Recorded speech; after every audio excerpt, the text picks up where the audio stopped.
Welcome back to support for research. आज हम बात कर रहे हैं 5 step that you need to follow to publish your paper in Scopus index journal. Many of the time you people have asked कि sir हमको बताइए कि कैसे हमारा paper Scopus index journal, web of science index journal, SCI, SSCI, ASCI, ESCI पे publish हो पाए। और Q1 Q2 जर्नल अगर आप टारगेट करो तो क्विकली मैं ट्राई करता हूँ आपको बताने के लिए क्या आपको फॉलो करना है, कौन सा स्टेप आपको फॉलो करना है।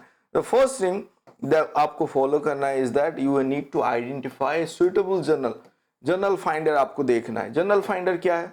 There are several journal finder as you can see over here, जो कि आप स्पेसिफिक पब्लिशर को भी टारगेट कर सकते हो, जैसे कि एल्सवियर हो गया, IEEE हो गया, देन यू हैव लेटपब जो जेनरिक है। वाइली पे जाना है, वाइली जर्नल फाइंडर पे आप जाओ, ये जैन हो गया। Then Sage journal is also there. Then you have researcher life पे journal suggester for your manuscript. MGL पे भी है match your manuscript. So there are different journal finder depending on कौन से जर्नल पे आपको सबमिट करना है। इन जेनरिक आप सर्च कर रहे हो, आप जा सकते हो, जेन पे जा सकते हो, आप जा सकते हो, लेटपॉप पे there are several.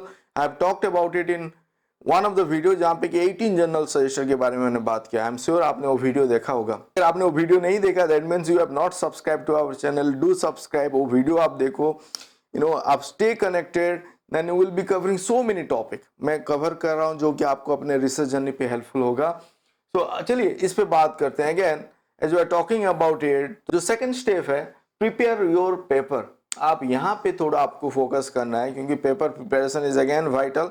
Quality paper, quality journal पे जाएगा तो क्वालिटी कंटेंट आपका होना है जो कि आपका एक्सपेरिमेंटेशन से आ रहा है। सो हम ये मान के चल रहे हैं कि आपने सही आपने रिसर्च ऑब्जेक्टिव, आपका जो क्वेश्चन वगैरह है सही से सेट किया है, लिटरेचर रिव्यू सही से परफॉर्म किया है, then you have come up with a good set of research outcome. जो भी आपका आउटकम आया, एक्सपेरिमेंटल हो गया, सिमुलेशन हो गया, उसको अभी आप अपने पेपर पे डाल रहे हो।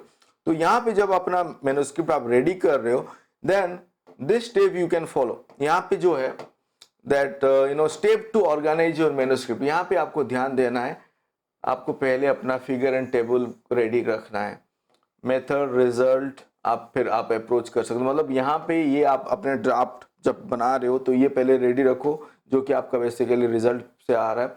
Then you write your method section, then the result section, then you jump to discussion section, then you come to conclusion, introduction, abstract, title, keyword, acknowledgement, references. आप सोच रहे हो कि टाइटल, एब्स्ट्रैक्ट, इंट्रोडक्शन ये पहले आता है, टॉप टू डाउन नहीं करके डाउन टू टॉप अप्रोच आपको यहाँ पे फॉलो करना है। आपको कवर करना है IMRAD जो कि मिनिमम है। उसके ऊपर देर आर स्ट्रक्चर और गाइडलाइन जो कि आपको जर्नल पे देखना है। But introduction, method, result and discussion and conclusion तो आपको रखना ही रखना है अपने पेपर पे, अगर आप एक रिसर्च पेपर लिख रहे हो तो ये आप ध्यान पे रखो। Then let's talk about the presentation part, क्योंकि जब हम बात करें फिगर एंड टेबल वहां पे बहुत कोई मिस्टेक करते हैं। तो जब भी आप एक ग्राफिकल एब्स्ट्रैक्ट बना रहे हो, दैट मीन्स आपका जो पूरा काम है उसके थ्रू आप वो दर्शा रहे हो। कोई एब्स्ट्रैक्ट नहीं पढ़ के विजुअली देख रहा है एंड समझ रहा है कि फर्दर उस पेपर को पढ़ना है नहीं पढ़ना है। तो you have to be careful while making graphical abstract. 600 DPI पे आप रखो। सभी फ्लो जो भी आपका प्रोसेस फ्लो है सबको कवर करने के लिए आपको देखना है। देन यहाँ पे आप देखो हम बात कर रहे हैं 600 DPI रिजोल्यूशन सेट करने के लिए और हाई रिजोल्यूशन इमेज रखने के लिए। कोई भी फिगर पे लेजेंड वगैरह है, एक्सिस पे कुछ है, कुछ भी टाइटल वगैरह है, सब क्लियरली विजुअल होना चाहिए। जो भी टेक्स्ट फिगर पे आप रख रहे हो क्लियरली विजुअल होना चाहिए।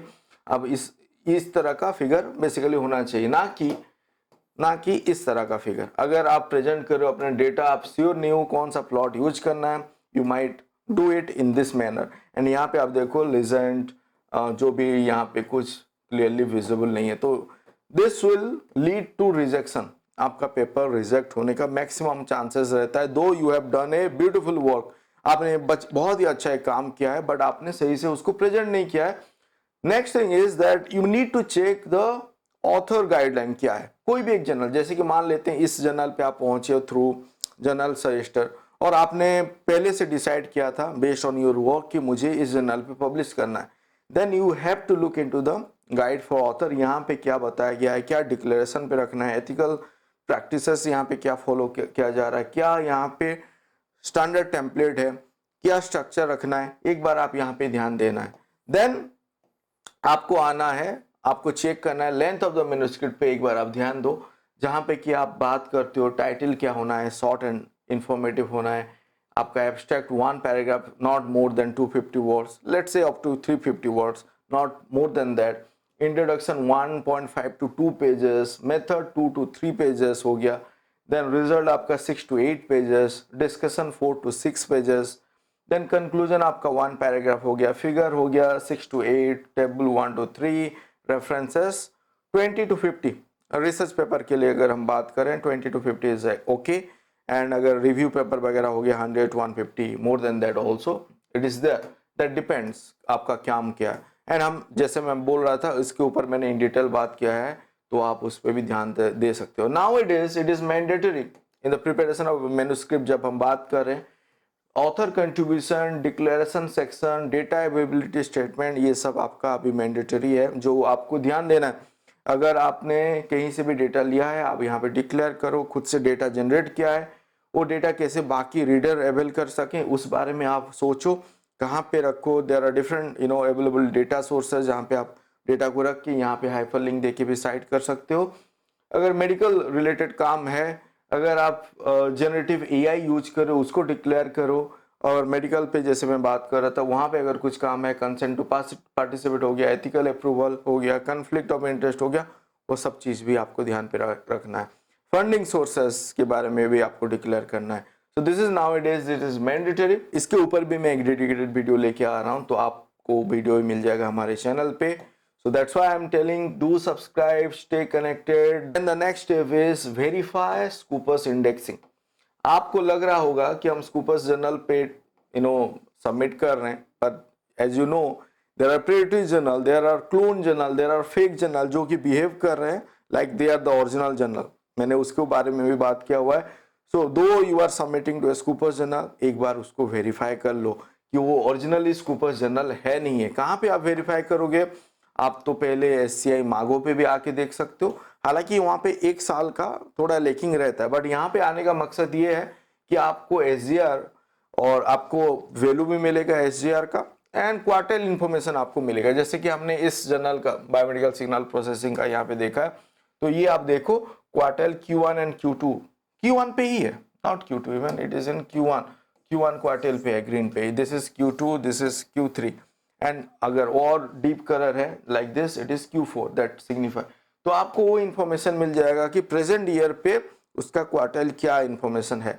एंड एज आई सेड कि 1 साल डिले आता है, बट स्टिल जो जर्नल इंडेक्स है उनका इंफॉर्मेशन आपको यहाँ पे मिलेगा। Then you come to sources, Scopus का सोर्सेस पे आप आओ, यहाँ पे फ्रीली आप आ सकते हो। scoopus.com होम पेज पे अब आओगे तो आपको विजिट करना है सोर्सेस पे। सोर्सेस पे क्लिक करोगे, आपको ये पेज आएगा जहाँ पे आप टाइटल, यहाँ पे ड्रॉप डाउन पे आप इसको ISSN सेलेक्ट कर लो, and you put your ISSN number here. तो यहाँ पे अगर डिस्प्ले पे आ गया वो जर्नल जो आप खोज रहे हो, that mean it is there in the Scopus, at least it is there in the list. तो जैसे कि मैं यहाँ पे बता रहा था कि अगर ये journal let's say it is there, तो आपको यहाँ पे ईयर कवरेज के बारे में पता चलेगा कि इसका कवरेज क्या है, कौन से ईयर से कहाँ तक है, प्रेजेंटली इंडेक्स है नहीं है।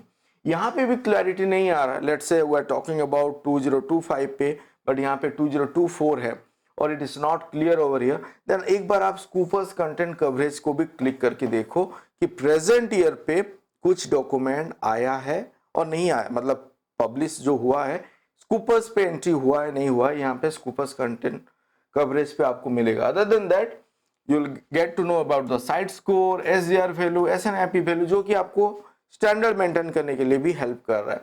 तो स्कूपर्स सोर्स पे फ्रीली आप आके यहाँ पे क्रॉस चेक कर सकते हो जो भी जर्नल आप खोज रहे हो। जैसे मैं बता रहा था कि आपको आना है उसी पेज पे, स्कूपर्स कंटेंट कवरेज पे, एंड प्रेजेंट ईयर पे एक बार आप देख लो, अगर यहाँ पे डॉक्यूमेंट है that means it is there in the Scopus for that year.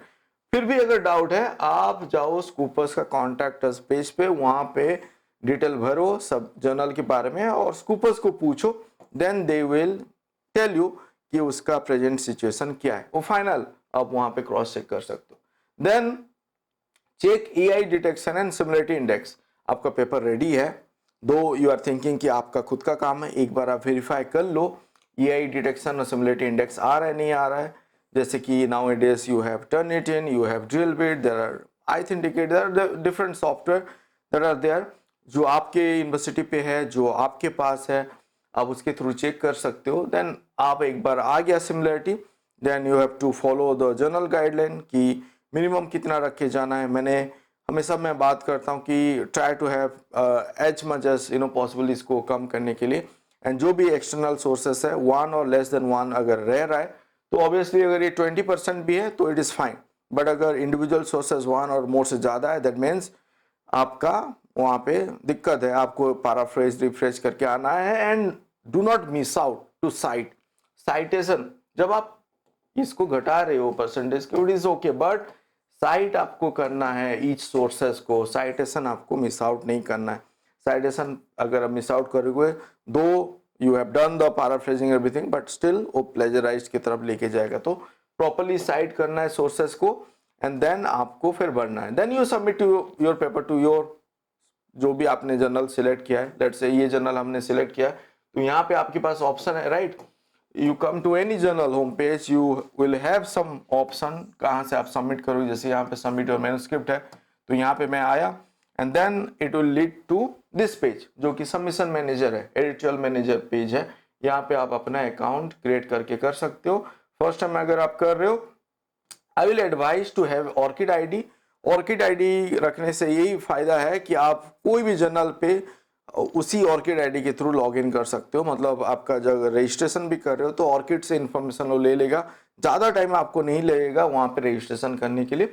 Then you can create your और जो भी रजिस्ट्रेशन प्रोफाइल है वो बना के आप फिर सबमिट कर सकते हो। अदरवाइज आप अगर यहाँ पे अपना रजिस्टर नाउ पे भी जाओगे तो इंडिविजुअल डिटेल दे के भी आप कर सकते हो। रजिस्ट्रेशन कंप्लीट होने के बाद लॉग इन करो, आप सबमिट करो। दिस इज आपका editorial manager is also there in few cases, जैसे कि स्प्रिंजर का खुद का एक प्लेटफॉर्म है। यहाँ पे आप देखो दिस इज अनदर प्लेटफॉर्म जो knowledge and information system journal पे मैंने देखा था। यहाँ पे आप गूगल अकाउंट के थ्रू ऑर्किड के थ्रू भी लॉग इन कर सकते हो। इट इज़ मोर इजी, यहाँ पे सबमिशन बहुत ही जल्दी यहाँ पे हो जाता है। तो देयर आर डिफरेंट प्लेटफॉर्म जो जर्नल अपना जो भी है उनके पास उस हिसाब से आपको सबमिट करना है। तो जर्नल मैनेजर हो गया और स्प्रिंजर का ये सबमिशन प्लेटफॉर्म हो गया। सो देयर माइट बी आप अगर वाइली पे जा रहे हो उनका प्लेटफॉर्म अलग होगा तो वो आपको फॉलो करना है। Then the last thing is that if your paper is rejected that will happen, that is happening, right. हमारे केस पे भी बार बार होता है। तो वहाँ पे आपको ये नहीं है कि चलो सब कुछ डिलीट कर दो बैठ जाओ और उसी पेपर को बार बार दूसरे जर्नल पे सबमिट करो। आप समझो को क्यों रिजेक्ट हुआ है, इंप्रूव करो and this repeat the same step. Rejection reason क्या है, अगर आपका चांसेस है for improvising, improvise it, then submit to another journal. अगर वो जर्नल अलाउ नहीं कर रहा है तो वहाँ पे सबमिट मत करो। वहाँ पे आप पढ़ो कि अगर उनको रीसबमिट का ऑप्शन आपको मिला हुआ है तो आप रीसबमिट कर सकते हो। अगर नहीं मिला है then move to another journal, but improvise it, improvise करके आप करो।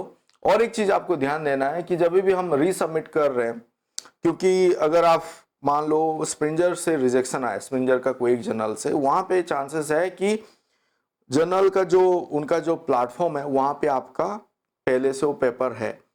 दूसरे जर्नल पे भी आप कर रहे हो तो एडिटर माइट सी कि वो पहला पेपर आपका कहाँ से रिजेक्शन हुआ है, आपने इम्प्रोवाइज किया है नहीं किया है, और सेम पेपर को फिर से सबमिट कर दिया। तो that's why I am saying कि आपको इम्प्रोवाइज करके सबमिट करना है, वो आप ध्यान पे रख सकते हो। Thank you for watching this video. Do like before living, do subscribe, please आप सब्सक्राइब कीजिए, बने रहिए and keep commenting. Thank you.